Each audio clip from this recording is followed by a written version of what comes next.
Welcome to Relationships at Work, the guide for emerging leaders to create a workplace we love. I'm your host, Russel Lolacher, a communications and leadership nerd with a couple of decades of experience and a whole heap of curiosity on how we can lead and work together to improve the employee experience for all of us. This show is a great resource to help us with that. Every week on the show, I talk with a local or global leader on topics that are here to help you to improve the workplace. We've tackled such topics as negativity, imposter syndrome, diversity, empathy, burnout, mental health. So many topics. I really recommend you go back into our 60 plus episodes. They're always relevant, always helpful to maybe get some ideas or direction on how you can improve your workplace. But this episode, this is an added bonus, and I'm going to be repeatedly sharing these added bonuses every week. They're episodes pulled from the pages of our weekly Raw Note newsletter, which you can still subscribe to. It's just a quick and valuable bit of information on top of our regular show. So for this Raw Note that I'm passing on to you, it's all about fire, addressing our fire drill mentality. According to a study conducted by the American Psychological Association in 2017, employees who experience high levels of job-related urgency are more likely to experience burnout and stress. Specifically, the study found that 85% of U.S. workers reported feeling stressed at work, with 60% reporting that work-related pressure was increased in the past few years.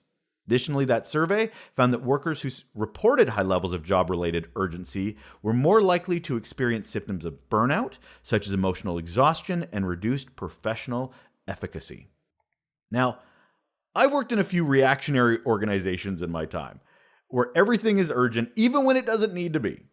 And it's not looked upon kindly when you ask questions, but rather just do the thing. So questions like, when is this due? Now.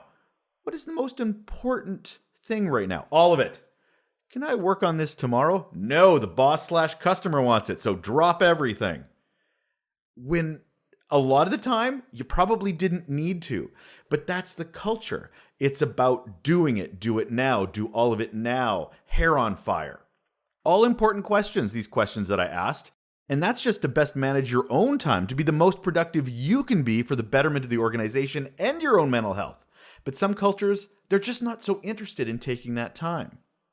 So have you ever heard a phrase that just immediately describes something so chef's kiss perfectly and better than you ever could? Well, I felt that way when I first heard the term fire drill mindset. Sound the alarm, drop everything. Nothing is more important than this. Sound familiar? Hell, I'm getting a little anxiety myself just thinking about this or talking about it out loud. Love this quote. It's from the Admired Leadership blog.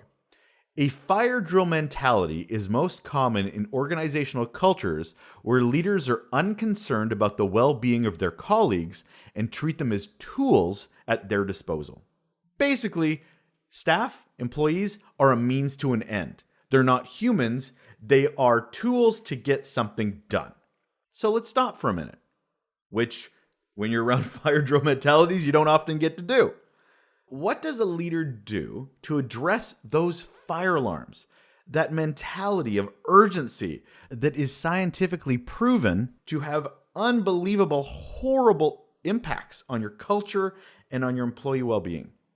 Well, here are a few suggestions. First, address the root cause. Identify the underlying reasons why these fire drills are happening so frequently. Is it due to poor planning? Is it lack of resources? Bad communication? Because once you know the root cause, then you can actually take steps to address it. You can't fix the problem if you don't know what the problem is. Second, communicate effectively. Communication, it really seems to be the cause and the fix for so many things in workplaces. Make sure everyone is on the same page by communicating clearly and regularly about expectations and deadlines. Sometimes the problem is the person that's assigning you the work with their hair on fire didn't take a moment to even ask their boss what the timeline was. They were as reactionary as they're expecting you to be. So by communicating effectively, you can help reduce the need for last-minute rushes and panic. Number 3, prioritize tasks. Encourage employees to prioritize their tasks and focus on the most important ones first. And as leaders, we have to help them with which ones are most important ones first. This can help prevent the feeling of being overwhelmed and the need for those fire drills. Number 4, create a calm work environment. If the workplace is chaotic and disorganized, all that does is contribute to the feeling of needing a fire drill. You're already heightened, so everything gets even more heightened. Encourage a calm and organized work environment by keeping the workspaces clean, keep them tidy, promote a positive and respectful workplace culture. Number 5, provide resources and support. Make sure those employees have the resources and support they need to do their jobs effectively. This can include training, equipment, tools. And I think, and I'll add another one here, number 6, we'll call it, situational awareness. It's one of the 2 major superpowers I think every emerging leader needs. The first being self-awareness, the second being situational awareness. So in a situation awareness, you understand what's going on around you. You understand what's happening beside you, above you, below you, if you're in a hierarchical organization. And you understand motivations. You understand why people are acting the way they do, why they're reacting the way they do. And the more you understand what's going on around you and why it's going on around you, you can navigate, you can protect your teams, you can champion for your teams.